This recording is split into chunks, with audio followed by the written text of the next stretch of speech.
السلام علیکم۔ ہم ڈاکٹر اسرار احمد کے خیالات کا تنقیدی جائزہ لے رہے ہیں۔ یوٹیوب پر ان کی ایک اور ویڈیو اسلام اور کمیونزم میں فرق کیا ہے، اس میں انہوں نے سوویت یونین کے حوالے سے انتہائی سطحی باتیں کہیں، اور سوویت یونین کی جو معیشت کو زوال پذیری تھی یا اس کی جو بھی ناکامی تھی، اس کا بڑا سطحی تجزیہ انہوں نے کیا۔ ان کے خیال میں انسینٹو نہیں تھا، تو انسینٹو نہ ہونے کی وجہ سے جو ہے وہ سوویت اکانومی فیل ہو گئی یا ناکام ہو گئی۔ در حقیقت دیکھنا یہ چاہیے کہ وہ کون سے تاریخی عوامل تھے، اور ڈاکٹر اسرار احمد صاحب نے میرے خیال سے اپنے ناظرین کو اور اپنے سننے والوں کو اس حوالے سے گمراہ کیا ہے، اور اس کا پراپر کانٹیکس نہیں بتایا ہے، اور انہوں نے بھی دوسرے سرمایہ داروں کے جو مبلغین ہیں، جو انسینٹیوز کو بہت زیادہ بڑا چڑھا کے دیتے ہیں کہ جی انسینٹیو، جس کو سادہ لفظوں میں لالچ کہنا چاہیے۔ آپ کو بھوک لگتی ہے، پیاس لگتی ہے، آپ کو بھوک لگتی ہے تو کھانا کھانے کے لیے آپ کو کوئی انسینٹیو کی ضرورت نہیں ہے، پیاس لگتی ہے تو آپ پانی پئیں گے۔ انسینٹیو جو ہے وہ سرمایہ دارہ نظام کی اختراع ہے۔ جب آپ حد سے زیادہ پیداوار کرتے ہیں، جب حد سے زیادہ آپ پروڈکٹس بناتے ہیں، اور وہ پروڈکٹس جب بکتی نہیں ہیں، تو لوگوں کو آپ وہ پروڈکٹس بیچنے کے لیے انسینٹیوز کی یہ اختراع لے کر آتے ہیں، ورنہ جو انسان کی بنیادی ضروریات ہیں اس کے لیے اس کو کسی طرح کی انسینٹیوز کی ضرورت نہیں ہے، چاہے وہ پانی پینے کی بات ہو، چاہے وہ نیند کی بات ہو، چاہے وہ بھوک کی بات ہو۔ اینی وے جو سوویت یونین کے حوالے سے انہوں نے بتایا کہ وہاں انسینٹیو نہیں تھا، اس لیے ان کی معیشت زوال پذیر ہو گئی۔ لیکن سوال یہ پیدا ہوتا ہے کہ 70 سال میں ٹھیک ہے، اگر انسینٹیوز نہیں تھا تو 70 سال میں انہوں نے کس طرح، جہاں تعلیم جو تھی وہ شاید 20% سے بھی زیادہ نہیں تھی، وہ تعلیم جو ہے وہ 100% کیسے چلی گئی؟ لائف ایکسپیکٹنسی جو بمشکل 36 37 تھی، وہ اٹھ کے 60 اور 65 اور 70 تک، کچھ علاقوں میں ایون 75 تک کیسے چلی گئی؟ اس سوویت یونین نے جو 1917 میں بالکل ایک ایگریرین کنٹری تھا، جہاں صنعتیں جو تھیں وہ نہ ہونے کے برابر تھیں یا ان کی شرح انتہائی کم تھی، وہ 1956 میں دنیا کا دوسرا انڈسٹریل ملک کیسے بن گیا؟ اس نے خلا میں کیسے پہلے عورت بھیج دی؟ اس نے کیسے اسپیس ٹیکنالوجی میں اتنی ترقی کر لی؟ یہ تاریخ عالم انسانیت کا اتنا بڑا تجربہ تھا، جس کو ڈاکٹر اسرار صاحب نے انتہائی سطحی انداز میں مسترد کر دیا، اور سرمایہ داران نظام کے جو ایجنٹس ہیں اور سرمایہ داران نظام کے جو مبلغین ہیں، ان کے ہی فلسفے کو بنیادی طور پہ انہوں نے پروجیکٹ کیا۔ آئیے تھوڑا سا اس کا ہسٹوریکل کانٹیکس دیکھتے ہیں، اور پھر آپ خود یہ اسس کریں کہ ڈاکٹر اسرار صاحب نے اس حوالے سے اپنے ناظرین کو اور سننے والوں کو گمراہ کیا یا نہیں۔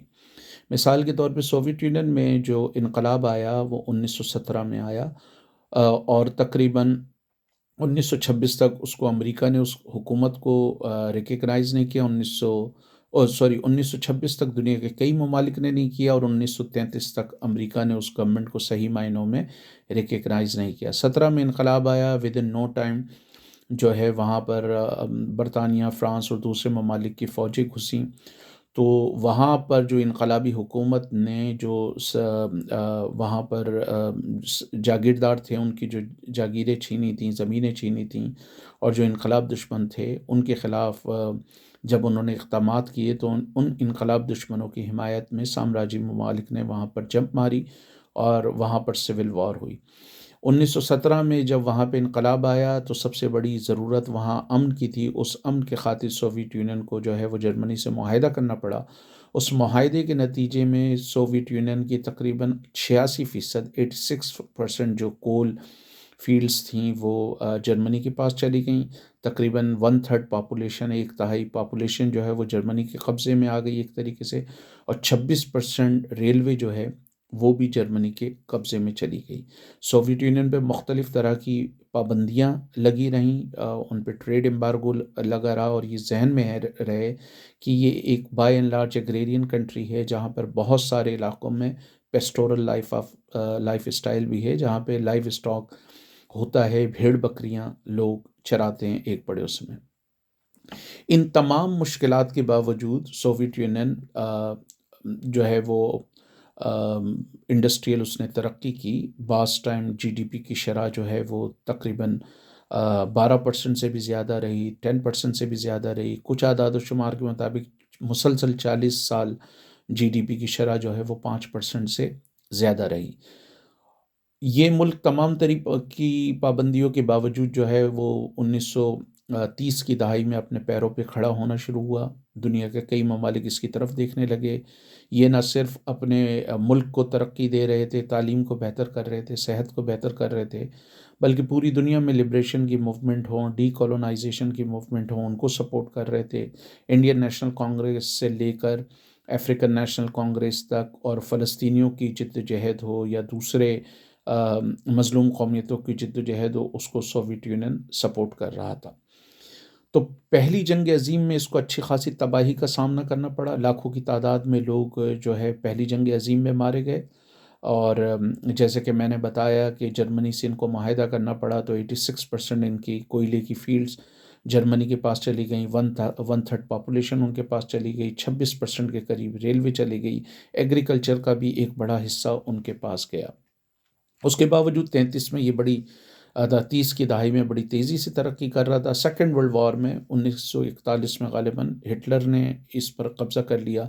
سیکنڈ ورلڈ وار میں قبضہ نہیں کیا، مثلا حملہ کیا، اور سیکنڈ ورلڈ وار میں پوری دنیا میں تقریباً 40 سے کوئی 70 ملین کے قریب لوگ مرے۔ اس میں 27 ملین سوویت یونین کے لوگ تھے، 2 کروڑ 70 لاکھ لوگ۔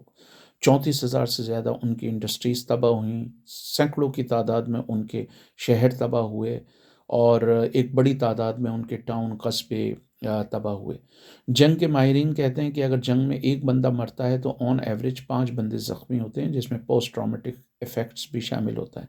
اگر آپ 2 لوگ بھی لگا لیں کہ سوویت یونین کی جنگ میں 2 لوگ پر بندہ زخمی ہوئے تھے، تو اگر 2 کروڑ 70 لاکھ کے قریب لوگ مرے تھے، تو اس کا مطلب ہے 5 کروڑ سے زیادہ لوگ زخمی ہوئے تھے۔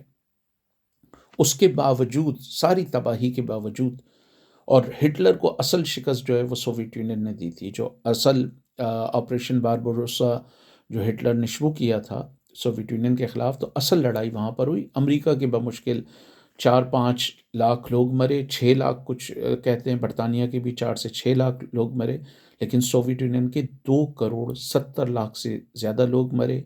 5 کروڑ کے قریب، اگر ہم جنگی ماہرین کی ڈیفینیشن کو مانتے ہیں، تو کم از کم 5 کروڑ سے زیادہ لوگ وہاں پہ زخمی ہوئے یا نفسیاتی طور پہ متاثر ہوئے۔ اس کے باوجود 1956 میں دنیا کا پہلا انڈسٹریل ملک امریکہ تھا، اور دوسرا انڈسٹریل ملک سوویت یونین تھا۔ اگر وہاں پر کوئی انسینٹیو نہیں تھا، اور انسینٹیوز کی موجودگی میں، لالچ کی موجودگی میں، خود غرضی کی موجودگی میں اگر آپ ترقی نہیں کر سکتے، تو سوال یہ پیدا ہوتا ہے کہ سوویت یونین جو صرف 30-40 سال پہلے بھیڑ بکریاں چرانے والا ملک، زرعی ملک، جہاں صنعت جو ہے وہ 11% یا کچھ اعداد و شمار کے مطابق 19% یا کچھ اس سے زیادہ تھی، وہ اسپیس ٹیکنالوجی میں کیسے چلا گیا؟ وہ جو ہے وہ دنیا کا دوسرا انڈسٹریل ملک کیسے بن گیا؟ وہ بنیادی طور پر سوویت یونین کی پلانڈ اکانومی تھی، جس نے جو ہے وہ میریکلز دکھائے، چمتکار دکھائے، اور ایون 1945 کے بعد بھی جو ڈی کولونائزیشن کی پوری دنیا میں موومنٹ چلی، وہ اس کو سپورٹ کرتا رہا سوویت یونین۔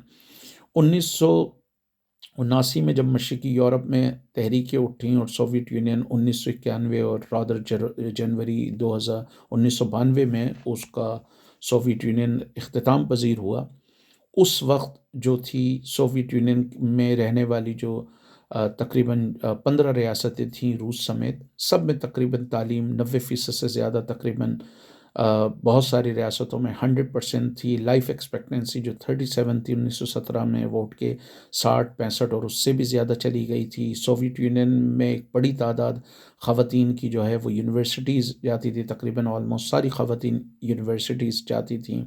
ایک بڑی تعداد میں ان کے مین پاور کا حصہ جو ہے وہ خواتین کا تھا۔ زندگی کا آپ ایک شعبہ بتائیں جس میں سوویت یونین نے جینیس لوگ پیدا نہیں کیے ہوں، بہترین astronauts, engineers, doctor, technician, scientist, ہر شعبے میں انہوں نے لوگ پیدا کیے۔ اور جس طرح میں نے بتایا کہ سوویت یونین نہ صرف اپنے آپ کو چلا رہا تھا، بلکہ اس نے پاکستان کو اسٹیل مل دیا، انڈیا کو اسٹیل مل دیا۔ 22,000 کے قریب سوویت یونین کے ایڈوائزر جو تھے 1949 اور 50 کی ابتدائی سالوں میں چائنا میں تھے، اور چائنا کی جو پہلی 5 ایئر پالیسی تھی اس کو فارمولیٹ کرنے میں انہوں نے بڑا رول کیا. بلینز آف ڈالرز کی انہوں نے Hungary, Poland, Czechoslovakia, Bulgaria, Romania, Albania, central Europe اور ایسٹرن یورپ کے ممالک کو سبسڈیز دی. اور 89 میں جب سینٹرل اور ایسٹرن یورپ میں بھی جو اشتراکی ریاستیں ٹوٹی ہیں وہاں پر بھی تعلیم تقریباً 100% تھی. لائف ایکسپیکٹنسی وہاں پر بھی اوپر گئی. وہاں پر جو ہے وہ ہاؤسنگ دینا، تعلیم دینا، صحت دینا، گھر دینا، روزگار دینا، یہ ریاستوں کی ذمہ داری ہوتی تھی. اور سوویت یونین کی بھی یہ تھی. سوویت یونین نے دنیا کے کئی ممالک کو جو ہے جو بھی اس کی ٹیکنالوجی تھی وہ ٹرانسفر کیا. انڈیا کو بہت اشروں تک اس نے سپورٹ کیا اور انڈیا کی ایک طویل عرصے تک اکانومی پروٹیکشنسٹ رہی. اس کی وجہ سے اس کی انڈسٹریل بیس بنی. پاکستان کو اسٹیل مل دیا. پاکستان سے آئل ریفائنری پہ بھی بات ہوئی تھی. 60 کی دہائی میں کیوبا کا آئل فری میں ریفائن کیا. دنیا کے ہزاروں کی تعداد میں اسٹوڈنٹ سوویت یونین میں جو ہے وہ بالکل فری تعلیم حاصل کرتے تھے. تو ڈاکٹر اسرار صاحب نے یہ جو کہا کہ جی انسینٹیوز نہیں ہے اور وہ ناکام ہو گیا. مثلا یورپ نے جو ترقی 400 سال میں کی ہے وہ سوویت یونین نے 70 سال میں کی ہے. تاریخ عالم انسانیت میں کہ ایک ایگریکلچر دور سے نکل کے وہ ایک انڈسٹریل دور میں گیا ہے. یورپ میں فیوڈلزم 1789 میں فیوڈلزم کا جو ہے وہ زوال شروع ہوا ہے، جب سب سے پہلے فرانس میں فیوڈلزم ختم ہوا اور پھر ہلکے ہلکے وہ دوسرے ممالک میں ختم ہوا. سوویت یونین نے نہ صرف یہ کہ فیوڈلزم کو ختم کیا بلکہ بڑی تیزی سے وہ انڈسٹریل ایج کی طرف گیا. سوویت یونین کے ٹوٹنے کے کیا عوامل تھے وہ ایک ڈیفرنٹ ڈبیٹ ہے اور اس پر میں نے کچھ لیکچر کیے بھی ہیں. لیکن ڈاکٹر اسرار احمد نے اس طرح سطحی انداز میں سرمایہ دارانہ نظام کے جو علم بردار ہیں ان کے اس نظریے کو بنیادی طور پہ پروموٹ کیا کہ جی انسینٹیوز کو سادہ لفظوں میں لالچ کہتے ہیں، خود غرضی کہتے ہیں. اور اس کے نہ ہونے کی وجہ سے جو ہے وہ سوویت یونین کولیپس ہو گیا. جبکہ حقیقت یہ ہے کہ سوویت یونین کے کولیپس کی بہت ساری وجوہات ہیں. ایک اس میں یہ بھی ہے کہ سوویت یونین جو انٹرسٹ ریٹ بہت ہی کم ہوتا تھا امریکہ یا مغرب کے مقابلے میں، اور امریکہ یا مغرب کے مقابلے میں انہوں نے ٹرانسفر آف ٹیکنالوجی دی. دنیا کے ہزاروں بلکہ لاکھوں اسٹوڈنٹس کو انہوں نے فری پڑھایا. دنیا کے بہت سارے ممالک کو جو ہے نا انہوں نے آلٹرسٹک بیسس پر جو ہے وہ سپورٹ کیا. تو میرے خیال میں ڈاکٹر اسرار صاحب کا یہ کہنا کہ انسینٹیوز نہیں تھا تو وہ برباد ہو گیا، ختم ہو گیا. لیکن جو ہیومن ڈیولپمنٹ انڈیکس ہیں جو یونائٹڈ نیشن کے، اس میں جو سوویت یونین میں تعلیم میں بہتری آئی، 100% تقریباً لٹریسی ہوئی، لائف ایکسپیکٹنسی بہتر ہوئی، چائلڈ مورٹیلٹی وہاں پر کم ہوئی، صنعتی ترقی وہاں پر ہوئی، ایگریکلچر وہ وہاں پہ فیوڈلزم ختم ہوا، ایگریکلچر پروڈکٹیوٹی بڑھی. کچھ برسوں میں ایسا بھی رہا کہ ان کی جو پروڈکٹیوٹی کا لیول تھا وہ اس میں جو اضافہ وہ 25% اور 30% کے حساب سے بھی ہوا. تو یہ عوام کی آنکھوں میں دھول جھونکنے کے مترادف ہے اور سرمایہ داری کے علم برداروں کی بنیادی طور پہ یہ ایک خوشامد کرنے کا طریقہ ہے کہ آپ خالی یہ ڈسمس کر دیں یہ کہہ کر. تو اس حوالے سے ہم مزید بھی باتیں کرتے رہیں گے. تو آپ سے یہ ریکویسٹ ہے کہ اگر آپ یہ چینل دیکھ رہے ہیں، دیکھنے والوں کی ایک بڑی تعداد نے ہمارے چینل کو سبسکرائب نہیں کیا ہے تو پلیز اس کو سبسکرائب کریں. اور آپ اگر تجاویز دینا چاہیں تو کامنٹس کے سیکشن میں تجاویز دے سکتے ہیں.